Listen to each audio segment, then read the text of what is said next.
Can I check main mic on the... Caroline, if you just read a little bit of your sheet of paper for me, please.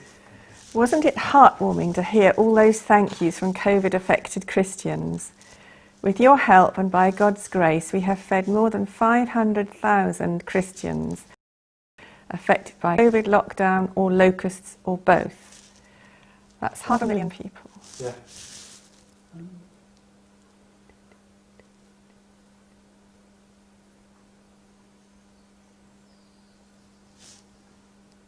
Not going through. Yeah, it just sounded a little bit strange, I think it was just me. Sorry, so read your first sentence, please, Caroline. Wasn't it heartwarming to hear all those thank yous from COVID-affected Christians? Yeah, that's fine. Okay, I've got some strange window here.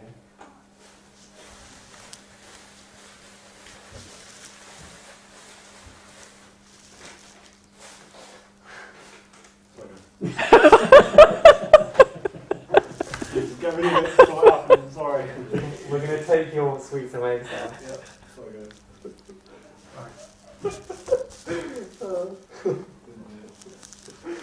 It's like a movie theatre. I'm going to leave now. And they have no idea. It's like, right. Okay.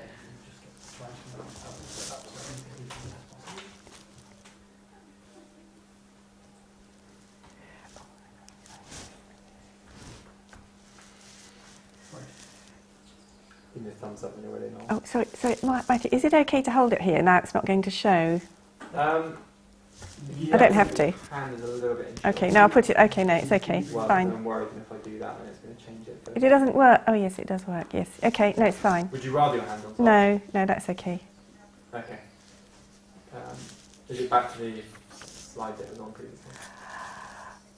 Yes, it is. Yes, it's back to the slide. Christians affected. Yes, Okay. yes, So you can yes. see the slide, yeah.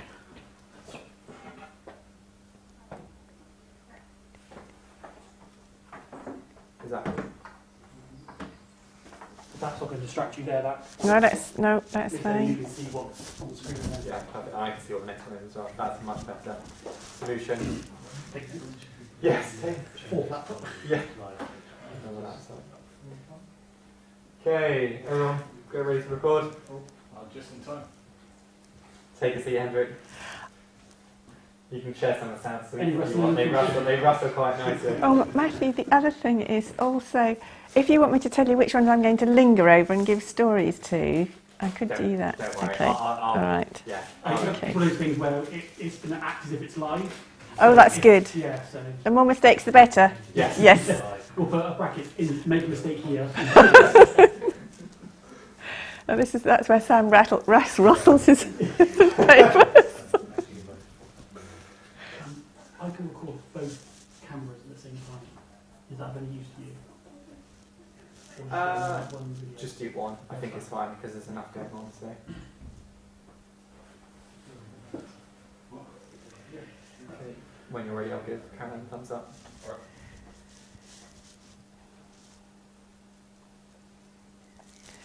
Wasn't it heartwarming to hear all those thank yous from COVID-affected Christians? Sorry, Oh. there's some rustling. Can you hear that? Yeah, It's your microphone. Your microphone, is it your hair? Yeah. Um, I could put it. Shall I put it in the middle? Yes, there might be less rustling there.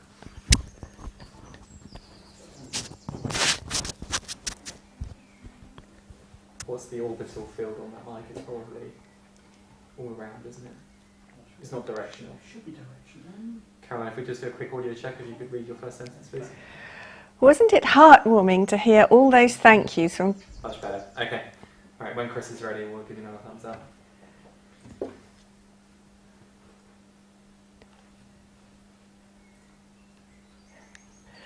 Wasn't it heartwarming to hear all those thank yous from COVID-affected Christians? With your help and by God's grace, we have fed more than 500,000 Christians affected by COVID lockdown or locusts or both. That's 500,000 people. And one of them was Fulmoni. She's a widow in Bangladesh. She left another religion to follow Christ 5 years ago with her husband, but none of the rest of the family became Christians with them. Last year her husband died, but Fulmoni, who's aged 67, is continuing to support herself by working in the fields as a labourer. Until, of course, lockdown came, and then she lost her job. Now, Fulmoni has 2 grown-up sons, but they're refusing to help their mother at all because she's a Christian. And so she was in a very, very difficult problem, expecting even to die, until the aid from Barnabas came. And then she said, this aid is a heavenly gift. I can smile now because I will not die without food. Jesus' people are loving people. Now, we've helped many widows affected by COVID lockdown. Not all of them are elderly like Fulmoni. This is a young widow in Lebanon, a young widow in Kenya, and here's another young widow in Southeast Asia. Also, we're helping orphans, for example, with a feeding programme in Zimbabwe. Little Simba here, who's 8 years old, his big ambition in life is to learn to read very well. Another vulnerable group are the elderly. We've been helping one group of elderly believers in Armenia during COVID lockdown. And then there are the people who are like strangers and aliens, as the Bible would say. For example, migrant workers from the northeast of India working in the south. Now, I know it's the same country, but it's such a big country that it's like being a foreigner, and they are discriminated against. So we've been helping them. Many of them are Christians. Also, there are other groups of extra vulnerable people. This couple, Indian Christians, are both blind. And then there are Christians who are just very, very poor, like many believers in Nepal. Another group, interestingly, who are very vulnerable during COVID lockdown are the pastors whose only income comes from the Sunday offerings of their congregation. Because when lockdown came and Christians could not meet anymore, that was an end to their support. And so we've been helping pastors in various countries, especially in India, where in some places pastors and their families have been refused the government aid distribution. Here's one of a group in Indonesia we helped, and also pastors in Rwanda and their families here collecting the food. Now, most of the aid that we've provided is food, but also we've provided hygiene products, sanitizers and face masks and gloves, which you can see have been arranged around the edge of the food here in this photo from Bangladesh. I just want to mention finally that our very first grant to help COVID-affected Christians went to Wuhan in China, where the pandemic began. Right back in February, we sent our first grant, which was to buy face masks and gloves for the Christians, and they also shared them with the non-believers. Now let's think about the locusts. This year, 2020, has seen the worst locust plague for many decades in East Africa or Pakistan.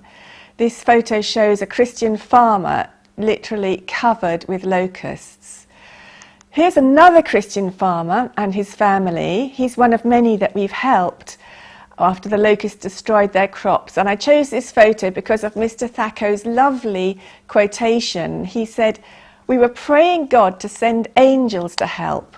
Our prayers brought results, and God sent Barnabas to feed us." So they prayed for angels and God sent Barnabas. Isn't that a beautiful thing to say? Now let's move to Uganda, still on the locust problem. This picture is Anna. She's 85 years old. 3 years ago she lost her sight. She used to grow all her own food on her little plot of land, and the locusts destroyed everything. So she was sitting in her house with no food. The neighbour, who probably had very little food herself, gave her 1 cup of milk every day, and Anna shared that cup with her little granddaughter. So they were living on water and half a cup of milk each. And after 3 days like that, her pastor came to the house and told her that there was food available at the church and she should come and collect it. Anna was absolutely amazed. She said, "I felt as if I was dreaming because no person had ever come to my house with such news." So off they went, the two of them, the little granddaughter leading her grandmother with a stick like that, which is the normal way in Uganda. And they collected their food. And just in case you're wondering how on earth did they manage to carry their food back home, well, here they are going home and somebody is carrying the sack of food for them. Now, there's virus, there's locusts, and there are also very serious floods. And I think we'd be hearing a lot more about these if the news wasn't so full of COVID. So we have sent help for Christians affected by the floods in Uganda and Zambia, but we don't have any pictures back yet, so I haven't got anything to show you in this PowerPoint. Now, these examples of things that we've been doing this year so far are quite unusual, and we're trying to respond to the very unusual situation of coronavirus in the world today. But normally we are doing all kinds of different projects. Here we are showing 12 of the main kinds that we typically do. I'm sure you know that Barnabas Fund helps Christians. This verse in Galatians tells us very clearly that we should do good to all people, especially to those who belong to the family of believers. And many fantastic ministries are following the first part of that verse and doing good to all people. But at Barnabas Fund, we believe that God has called us to help especially the family of believers. And within the family of believers, especially those who are suffering because of their faith in the Lord Jesus Christ. The way we work is very simple. We are just a channel for donations of money which are sent by Christians all over the world, and we pass them on to churches and ministries in the places of pressure and persecution, and they use that money to fund their own projects which help the needy and persecuted Christians. If you give a donation to Barnabas Fund and you specify what particular project you want it used for, like for example to help COVID affected Christians, then we use 100% of your donation for that project. We do not take any deductions for our overheads. But of course we do have overheads. We're thankful to God that we've been able to keep them at just 12% or less globally. And that includes the costs of our educational materials and prayer materials, as well as the sort of basic running costs. And that means that 88% of our income is available to send to our brothers and sisters living under pressure and persecution because of their faith. Now, there's one other very big advantage of our method, which is just to send money and not to send people. When necessary, Barnabas Fund can be invisible, because only a few of the leaders of each project need to know where the money came from. And that can be useful in places of extreme persecution, where any links with outside countries, and especially with Western countries, could just bring down more persecution on the very people we're trying to help. However, when it is safe and possible for the Christians to know that the help came from other Christians far away, it's an amazing encouragement to them. Here is a picture from Burkina Faso, which is a place where anti-Christian violence has really flared up in the last year. And after one particular incident, we sent money for maize and rice, and it was distributed on the 21st of March. The lady there receiving it in pink, she's a widow too. And at this distribution event, various speeches were made because it was a special occasion. And one was by Pastor Yonli. You can see him in the picture there dressed in orange. He's the national president of the Evangelical Church in Burkina Faso. And he said, "There are people who are far away from us and who heard the news of our plight." Well, that was Barnabas Fund. And he said, "I send my thanks to Barnabas Fund, who hurried to our aid. Although they do not know us physically, but they know us by the compassion of God. They sympathized with our pain in prayer and in financial support. The bags of corn and rice you see are a sign of this compassion." It's the same in Nigeria, where anti-Christian violence is at a terrible level. Hura village in Plateau State was attacked on the 14th of April.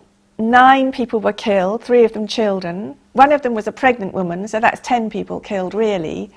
The next day they buried them in 2 graves, and that's what you can see happening in the left-hand picture there. And after they had buried the dead, the women and the children of Hura village began walking to another place of safety. And we were able to send practical help for them. And we got some wonderful comments back about the difference this made. Reverend Barry, who coordinated the distribution, he said, "What you have done is rekindle the faith in our people, that indeed God cares and he is always with us in our suffering." So we sent physical help to feed people's bodies, but at the same time it was spiritual help to feed them spiritually and encourage them. And Ayabu Adamu, he said, "We never expected to get these foods. The scripture says, when you see your brother in mourning, you also mourn with him." He's quoting from Romans 12, which Patrick will speak about later in this meeting. "Barnabas has mourned with us," said Ayuba, "and we are so grateful." As well as victims of violence, we also try to help victims of injustice. Now, I'm not going to say much about our project to free bonded brick kiln workers, because there will be a little video presentation about that later in this meeting. But just to say that we have so far freed 1,002 families in the first 13 phases of this project, and we have now started on phases 14 and 15. Let's now think about some of the really positive things that we can do, including Christian schools for Christian children. These 2 boys are both Pakistani Christian boys, and I chose their photos because their stories show the 2 main reasons why Christian schools for Christian children are so important. On the left is little Estishna, 5 years old. Now, he comes from a family where his father works as what they call a sanitary worker, or if they're being less polite, they might say a sweeper. In other words, a very dirty, probably dangerous, low-paid job. And his mother works as a maid in the house of a rich Muslim family, which is also a very dangerous job for a Christian woman. But even with both his parents working, they just had no possibility of sending their son to school. It was a dream for them. But now Estishna is at school, and he has a real hope for the future. On the right, Akash, he's 12 years old. Now, he used to go to the government school, where, as a Christian, he was terribly bullied, and the other children at the school refused to eat or drink with him. And he got so upset and so frightened at school that he dropped out and missed a lot of schooling. Now he started at a Christian school we support. Now he's 12 years old, so he ought to be in year 7, but he's actually in year 2, sitting with the little children, because he has lost so much of his schooling. But now he's happy at school, he's contented, and he's making really good progress, so I'm sure he'll be moving up through the classes very quickly. What else can we do to strengthen Christians in places of pressure and persecution? All kinds of resources can make a big difference. These are some solar panels that we provided for a ministry in Bangladesh. Now, it's not only a case of cheaper electricity, it's a case of constant electricity in a country of power cuts. Now, their CCTV cameras and their security lights will be on the whole time. And good security is very important for Christian work in a place like Bangladesh. Here is a church building that we've been funding in Uzbekistan. This picture was taken earlier this year. It wasn't quite finished then. It should be finished just about now. But even before it was finished, it was already in use by 6 congregations. Now, this building is a miracle building, because they got official permission to build a registered church building, and that had never happened in the country for at least the last 20 years. In Uzbekistan, if you meet for worship in a home, you can be arrested. If you meet for worship in another building that isn't registered as a church building, you can be arrested. So a registered church building gives security for these 6 congregations who used to put themselves in danger every time they gathered to worship. Now they can meet safely and confidently. Many of our projects help Christians to become self-sufficient. It is a wonderful privilege to feed our brothers and sisters, but so much better if we can help them feed themselves. This project in Kazakhstan is providing training in 6 different handicrafts for women converts from Islam. This particular picture, they are learning soap making. Here in Indonesia are some other small businesses for converts from Islam, sheep and chickens and vegetable growing. But Christians from a Christian background also can need this help. For example, South Sudanese Christians who are refugees in Uganda. Here are goats, which can really transform the situation of a family. And in Pakistan, this sewing and literacy centre will give a real hope for the future for girls and young women from poor Christian families. There are all kinds of practical needs for our vulnerable and afflicted brothers and sisters.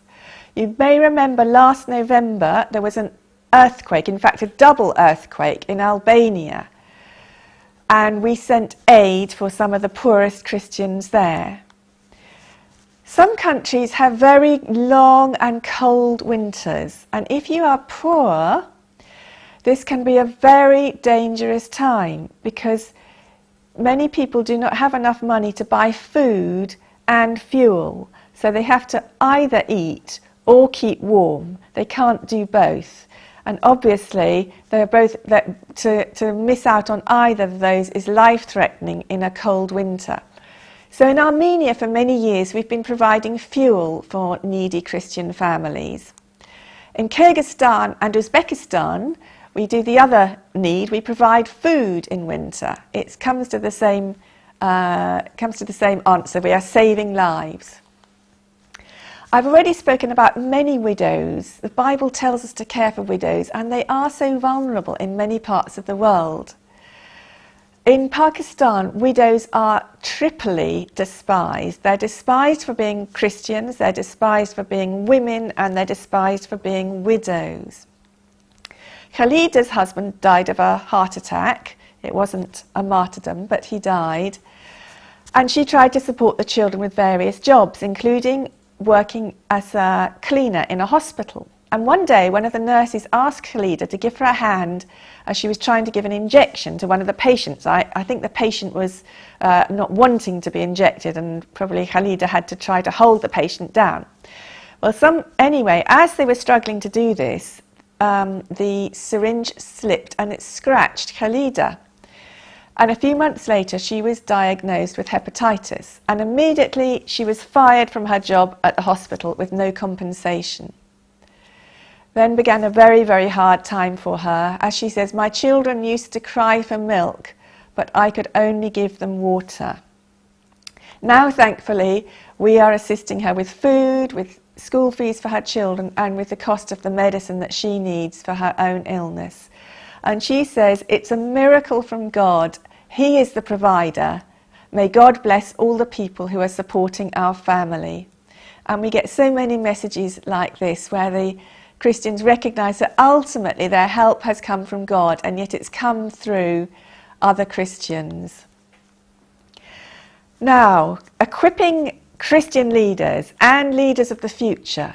This is a very important part of our work, and we fund lots of courses at all different levels. This little course is for poor Christians in Sri Lanka. Some of the people attending are pastors and in ministry. Some of them are new Christians learning their faith. It teaches them all the core Christian doctrines, and that strengthens those in ministry, equips them, and also helps them all to be ready for persecution. It's designed so that they don't have to leave their jobs, they don't have to leave their ministry. It's fitted in around their daily lives. Now, here's another interesting training example. This is a youth Bible school in Uzbekistan. Look at all those young people in this country of great hostility and persecution coming together to learn the Bible. The leaders of the church in the future are amongst this group, surely. Then we can help with spiritual resources. Christian books are really important, very, very important. And of course, the Bible is the most important of all. Germaine here in Senegal says she's 50 years old, and for the first time in her life she's had a Bible, even though she's always been praying for a Bible. At last it has happened. And this lady here, in a country I'm not allowed to name, but where the government is attacking the Christians, she says what happened to her. When the war came to our village, we had to flee. I had one Bible from the Sunday school. I took it with me when we left our village. We were hiding in the jungle and my Bible was in my bag. Then all of a sudden, soldiers discovered us and started shooting at us. I had no time to get my bag. I only grabbed our children and ran. So I lost my Bible. And I have been depressed and sad about this for the past 8 years, during which time she's been living in a camp for internally displaced people. But today, the day when the Bibles arrived, today God answered my prayers. Now that was just a few examples of what we've done in recent months. In the year to 31st of March, we supported 348 projects in 63 countries. We fed 44,000 hungry Christians in 17 countries. We supported 150 water projects. We supported 69,000 Christians who'd suffered in natural disasters. That's because very often they are discriminated against when the aid is given out. We helped 26,000 victims of violence and injustice. We helped to educate 14,000 Christian children. We helped to train at all different levels 30,000 leaders in 22 countries. We supported 320 pastors and evangelists. These are people working in their own countries or their own people groups, living at a very simple level. We helped 12,000 Christians become self-sufficient with their own livelihood projects. We helped many thousands of converts, actually, because a lot of the types of project I've just mentioned were helping converts from other religions, but there were another 2,000 who didn't fit into those categories that we also helped. We did 11 medical projects, 19 church building projects, and we provided 196,000 pieces of Christian literature, of which 130,000 were scriptures. Now I'll just show you the same year in maps instead of figures. This is where we did the different types of projects. You'll notice that some of the countries are Western countries, and that's usually where we're helping refugee communities. Now that, as I said, was what we did last year, and that was a typical year. We've done that kind of help for many years now. But we are in a period of transition, aren't we? The whole world is changing now because of the coronavirus, and we're told there's going to be a new normal. So Barnabas Fund needs to change as well. We need to do different things and have different priorities in the future to help the church in the post-COVID world. And Patrick is going to speak more about this post-COVID world, but let me just talk about the six priorities which, after thought and prayer, we believe will be the most effective way. We're calling it investing in hope. And the first way to invest in hope is to continue to train and equip the church leaders with theological skills and with other skills that they need for leading the post-COVID church. Now, thanks to modern technology, this can be done very cost effectively by distance learning while the people continue in their ministries, but only if they have the devices and the equipment they need. Many Christian leaders do not have smartphones, let alone laptops.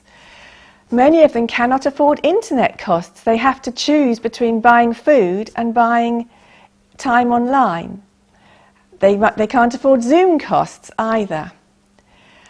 This is a screenshot from a leadership training project that we did on the 12th of June. It was attended by about 90 Indian pastors all across the country attending by Zoom. We've blurred their names there. And the training was on the subject of digital empowerment and security for the church and missions. So this is what I mean by not just theological training, but the other skills that they need: digital empowerment and digital security. This is a need of church leaders today. So this is one of the things that we're beginning to provide. Now, secondly, education of Christian children. Millions of Christian families are still stuck in that vicious cycle of poverty, which leads to illiteracy, which leads to poverty, which leads to illiteracy. But often you can break this cycle by just educating one generation in the family. And when those children grow up, they can get a better job than their parents. They can earn enough to send their own children to school. Vocational training is also vital, learning the skills that lead to employment. And children can start to learn those skills even at school. This, of course, is closely connected with income-generating projects, which we see as another priority in the post-COVID world, because if Western economies are going to take a severe and prolonged hit, then the funding that has flowed from the Western Church to meet Christian needs in developing countries or persecuted situations will drop dramatically. So now is the time for churches in every situation to become self-funding and self-sustaining. So Barnabas Fund must continue to provide start-up costs for income-generating projects that will support churches, pastors, seminaries, Christian schools, ministries, so they can support themselves.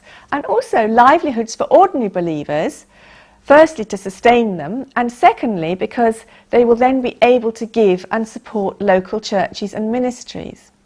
And at the moment we've received an application for support from Indonesia, which very nicely illustrates this need. Here is a theological seminary in East Kalimantan, where they are training the students in agriculture. They are training the theological students in agriculture.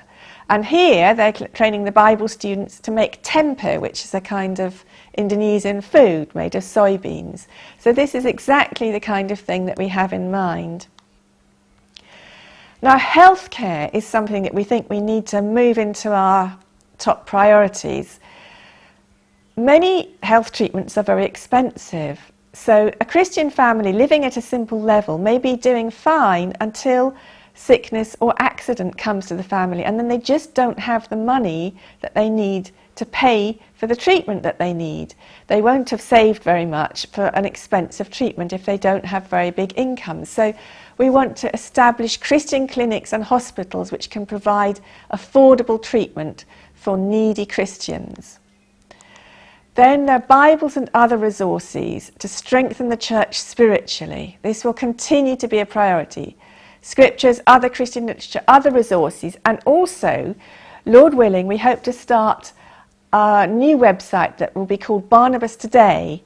We hope that it will be ready in September, and this will provide spiritual resources that Christians can just access from anywhere in the world. And finally, we must never forget the most vulnerable: victims of violence, converts, widows, orphans, displaced and refugees, and then needy Christian communities who might need water projects or other infrastructure to help them. What can you do? There's only one thing that's really, really important, and that is to feel for our brothers and sisters. Weep with those who weep. But if you feel for them, I know that you will also pray, because as Christians, that's what we do. Speak out for them as well. Make their needs known. Make their situation known.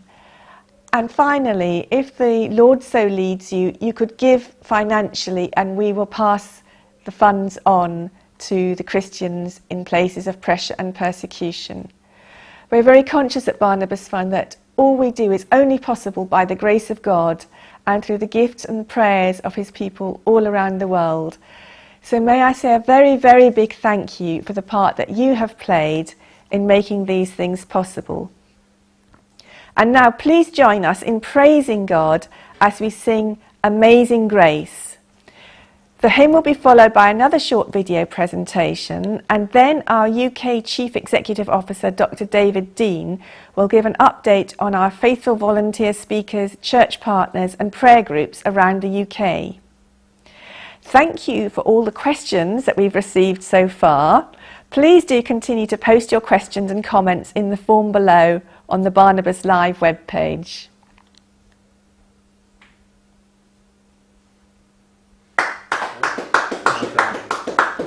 That was very well done, considering you had no telephone.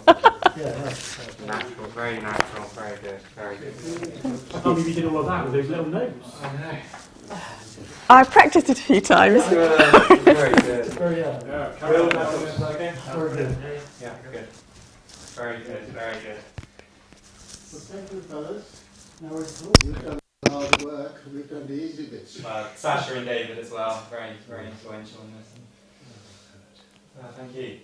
Sorry, so I'll just explain what we're going to do now if you're happy. We have four pre-recorded videos, your two, Caroline's and Hendrix. What we propose to do tomorrow is to do Hendrix live and then do questions and answers live with you, Patrick. So you're both, well, you need to wear the same clothes. Kris will, I believe, with the footage that we've already got today, just run it through as a... So rather than just doing it as one big video, we're going to run it as if it's still a live stream, so kind of with the... So everything's not all in sync. Because if everything's in sync, they'll go, oh, it's just a video being played. We want it to feel like a live stream. And if my one comes on stack, I'll go live. Okay, yeah, that's fine. You just need to very quickly meet one I'll do that. The long one, we're hoping is going to be fine, so you haven't got to do... I know, but if I have to. Yeah. But I hope to do lots more of these, so as we grow and get better, we'll do more live. I think the problem with my one was the text. It was, unfortunately, we tend to write for articles. Yeah. And that needed to be written for a speech. I was only when I was going along, my mind was actually having to compensate. There's a lot of information you've got to get in, but it's trying to get it... And you've got to add little words here and nuances there to carry it forward. I didn't do well, because the more I looked at it, really the text needed to be restructured. You can if you want to. It's just too late to do it now. Okay, that's fine. I think it was good. I think, and also there was the... It's completely up to you. We've It got... would take a lot of time to do. Okay.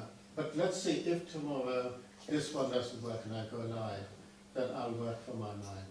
Okay. Yeah. Well, I think I think it was pretty strong, Patrick. Yeah, I think Because people are they're not going to be too bothered about it's the content as well, which is very engaging. So also remember you'll be live when you do the question and answers. So And you'll have the points coming up, won't you? And the quotations, can you put the quotations in? when you say quotations. Oh, we've already done that. Yeah. Oh, good, The because references. that's one of the problems. Yeah. Nationalism. Yeah, what happened was the thing that was meant to come up corrupted, so I couldn't put up the one plan to do with that video is add it into it. Yeah. So Because you see, the problem with the quotation, I had to say, as such and such as quoted, Yes. and then to say end of quote. Yes. But I didn't do it, so my speech was running into his quote. Yes. But if you have Yeah, the that quotes happens. coming up, So The actual so I quote. can put Yeah. Okay, we'll your work actual on that quote one. type. yeah, Yeah. because So that's the only way it then works. Otherwise, they Yeah. will not. And it's even worse with the Zimbabwean quote. Because it seemed like you were saying it in I the was conversation. saying it, Yeah. and Yeah. everything. So if that quote then comes up, We'll do that. We'll work on that. Yeah. That's what you could do is either put the quotes while I'm speaking. So yes, that would be the plan. So it also just cut to the quote and then you'll Yeah. come back. Actually, yeah, if you put the whole quote to cover the whole screen, Yeah. that solves the issue of then having it already on the lower third. Yeah. Um, Yeah. That's fine. I think it is. And then the Bible quotes again. I didn't say as You Paul want the actual, wrote in Romans chapter 12, but I did you want the actual quote and then verse said, stuff. yeah. Okay. well, no, if the reference comes up at the start of the verse, that's I try to have it up so that when you're saying it, they know that this is a scripture verse because I've got it there, and then when you finish the scripture verse, it comes off. yeah. I think the idea was that the reference would appear on the Could you screen show and you wouldn't Patrick have an to example? interrupt Because your the real friend to say problem it. was when I started Romans 12, I got lost. I forgot where I was, and I didn't read you see. Can you go to that transition? Yeah, I'm just trying to find which video it is. And then I did after 5, I said 5 and 5, but it should have been 6. Huh? You said there's only 5 points. There were 6 points at the end. Was there? I had 5 on mine. The But, Caroline had 6. oh. No, we changed yours to 6. Yeah, but I said 5. After 5 it says, and finally, and then I discovered there was a 6th. Yeah, it's how your voice, you know, when you change your voice for the last point, Yeah. you said 5th, and then you went, and lastly, I think it was. I think that's what it is. But again, this is what happens in a live stream, Yeah, so you it's can't going to be. control these things. Otherwise, you're like an actor who's Oh, just